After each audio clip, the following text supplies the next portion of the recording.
Regeneration की process generally उन organisms में होती है जिनमें रीजेनरेटिव सेल्स पाई जाती हैं, जैसे कि प्लैनेरिया में रीजेनरेटिव सेल पाई जाती है उसकी पूरी बॉडी में।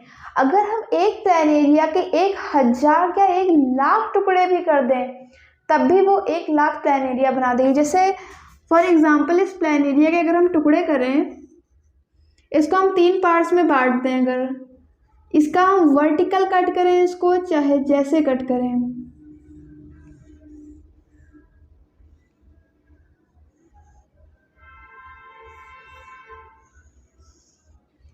हम इसको चाहे हॉरिजॉन्टली भी कट कर सकते हैं या किसी प्लैनेरिया को हम चाहें तो वर्टिकल भी कट कर सकते हैं।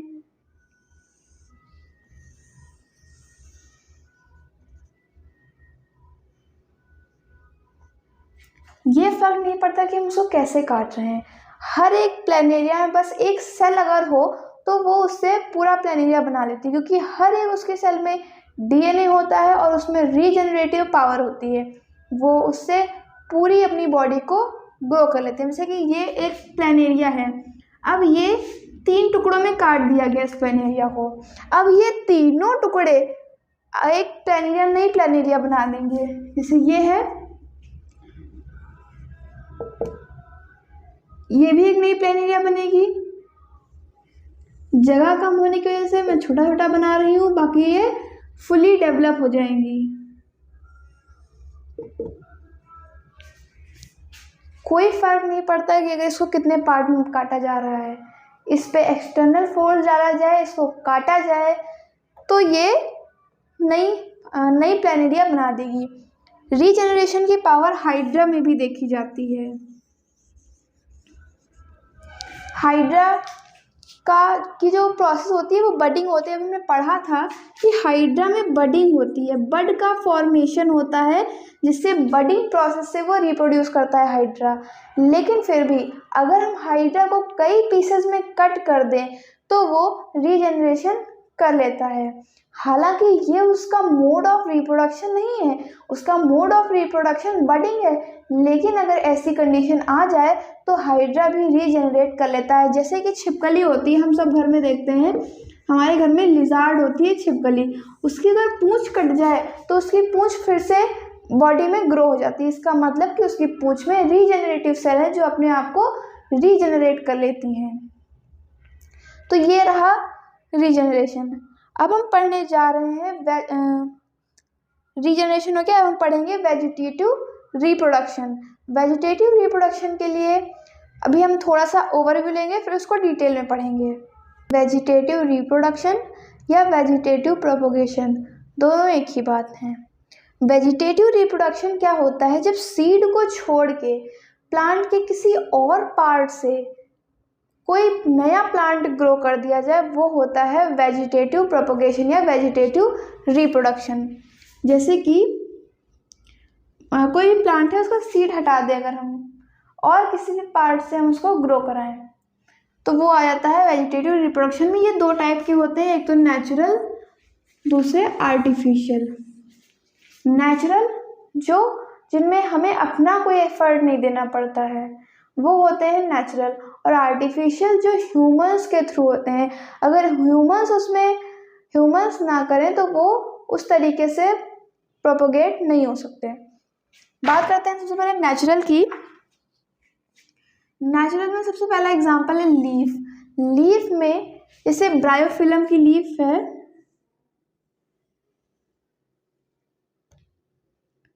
ब्रायोफिलम की लीफ में अगर हम देखेंगे तो यहाँ पे कुछ कट बने होते हैं।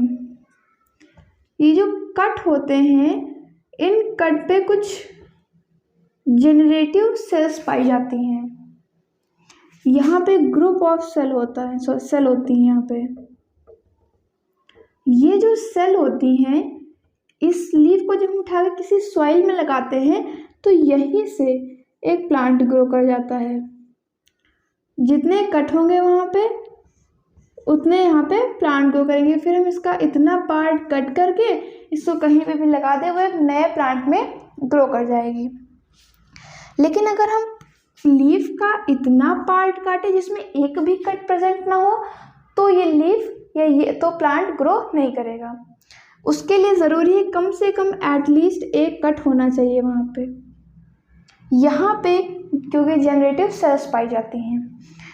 लीफ में ब्रायोफिलम हो गया, बेगोनिया हो गया, मिंट हो गया, एक्सेट्रा, कई सारे एग्जाम्पल होते हैं लीफ के। अब हम बात करें रूट की, तो रूट में कैरेट और रेडिश। कैरेट या रेडिश हम देखते हैं अक्सर ऊपर पत्तियां होती हैं, ये इतना पार्ट जमीन में लगा होता है, इसमें जड़ें होती हैं, तो इसको बोलते हैं बाय रूट। अगर हम किसी कैरेट को ले जाके लगा दें, या कैरेट को लगाने से क्या होगा कि उसमें और सारी सेल जो होती हैं वो ये रूट की होती हैं। कैरेट हो गया, मूली, गाजर जिसको कहते हैं, ये इनसे पूरा प्लांट ग्रो कर जाता है। स्टेम क्या होता है, जैसे पोटैटो, जिंजर, अनियन, गार्लिक, हाँ ठीक है, जिसे पोटैटो होता है या अनियन होता है या जिंजर होता है। पोटैटो में कुछ यहाँ पे बर्ड्स प्रेजेंट होते हैं जिनको हम आई बोलते हैं। इन आई से अगर हम एक पोटैटो लगा देते हैं तो उससे प्लांट निकल आता है। क्यों? यह हम देखते हैं कभी अगर घर में रखा रहता है प्लांट, तो इसमें कुछ ग्रोथ हो जाती है, कुछ ग्रोथ डेवलप हो जाती है। अगर हम इतना पार्ट काट के पेड़ में लगा दें, ज़मीन में लगा जाके, तो इससे एक पेड़ ग्रो कर जाएगा। क्यों? क्योंकि यहाँ पे जेनरेटिव सेल्स पाई जाती हैं, इसको बोलते हैं आई। जहाँ से ये ग्रो करेगा प्लांट, इसको बोलते हैं आई। ये अनियन में भी होता है, जिंजर में भी होता है। अब हम बात करते हैं आर्टिफिशियल प्रोपोगेशन की या आर्टिफिशियल वेजिटेटिव प्रोपोगेशन की। इसमें कटिंग होता है। कटिंग जैसे कि हम सब करते हैं, हिबिस्कस को हम आपके घर में पेड़ लगा होगा या आपने कहीं देखा हो, तो आप पूछिए कि भाई हिबिस्कस का पेड़ हमने कैसे लगाया। हिबिस्कस को बोलते हैं चाइना रोज़। हिबिस्कस को हम कहीं से पेड़ नहीं लाते हैं, उसकी कटिंग ले आते हैं और उसी को पेड़ में लगा देते हैं, जिससे कि वो ग्रो कर जाता है। या जो हमारे घर में रोज़ होता है, नॉर्मल रोज़, वो भी ग्रो कर जाता है। ये होता है कटिंग का। कटिंग से कि एग्जांपल हो गया चाइना रोज़ या शुगर केन, गन्ना भी कटिंग के ही प्रोसेस से लगाया जाता है। इसमें कोई पेड़ वाला सिस्टम नहीं होता है कि पेड़ लगाया जाए, पूरा कटिंग कर दी जाती है। जैसे ये अगर शुगर केन है,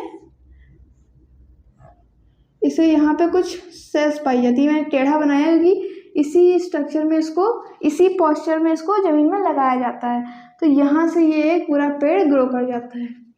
लेयरिंग क्या होता है, कोई भी प्लांट है, जैसे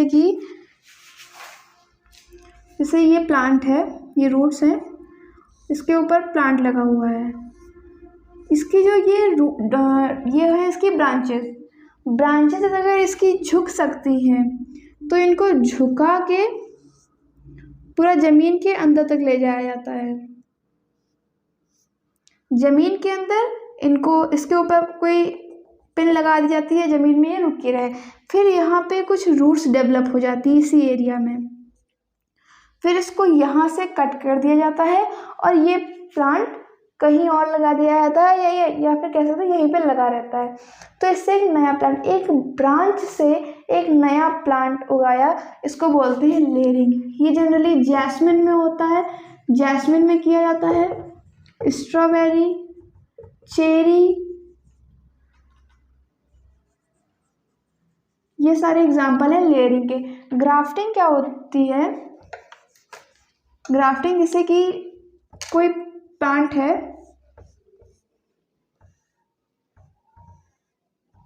उसको कोई प्लांट लगा हुआ है हरा भरा, उसको हमने कट किया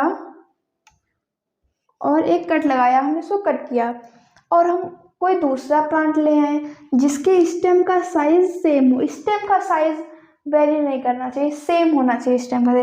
दूसरे प्लांट का स्टेम लाके हम इसके ऊपर लगा दें तो, और इसमें कुछ एक्सिलरी बड्स प्रेजेंट होनी चाहिए या नोड्स प्रेजेंट होनी चाहिए, जहाँ से ये प्लांट ग्रो कर पाए। इसको जो प्लांट हम लेके आए हैं उसको बोलते हैं सियोन, और जो पहले से लगा था इसको बोलते हैं स्टॉक।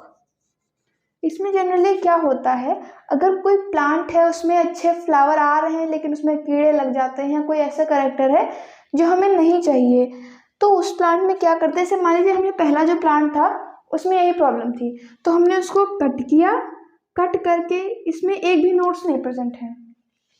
हम दूसरा प्लांट लाए जिसमें नोट्स अच्छी प्रेजेंट हैं और वो अच्छा है, उसमें क्वालिटीज़ हमारे जो हम चाहते हैं वही क्वालिटीज़ हैं, वो लाए हमने इसके ऊपर लगा दिए। इसके ऊपर हम वैसलीन लगाएंगे और किसी चीज़ से इसको अच्छे से बांध देंगे। वैसलीन क्यों लगाएंगे, ताकि बैक्टीरिया अंदर इंटर ना कर जाए। फिर इसको बांध देंगे किसी अच्छी चीज़ से, फिर उसके बाद कुछ दिन बाद हम देखेंगे ये दोनों आपस में जुड़ जाएंगे।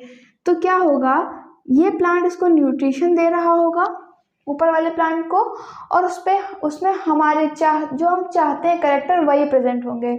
इससे कि क्वालिटी को डेवलप किया जा सकता है प्लांट की। तो आज की इस वीडियो में पूरा प्लांट का हो गया, लेकिन अभी इसमें सिर्फ एसेक्सुअल जो होते हैं मोड ऑफ रिप्रोडक्शन वो हमने भी कवर किया। लेकिन जो प्लांट्स की जैसे मैंने यहाँ पे बात की, ये सब मल्टी सेलुलर है, मगर इनमें सिर्फ थोड़ा थोड़ा बताना था इसलिए मैंने यही भी बता दिया। मगर अब हम बात करेंगे प्लांट के, जैसे सीड कैसे बनता है, प्लांट में पॉलिनेशन होता है, उसमें रिप्रोडक्शन होता है, हम उसके बारे में बात करेंगे। उसके बारे में हम बात नेक्स्ट वीडियो में करेंगे। अगर इस वीडियो से रिलेटेड आपको कोई डाउट आता है आप कमेंट सेक्शन में पूछ सकते हैं। तब तक के लिए जय हिंद, जय भारत।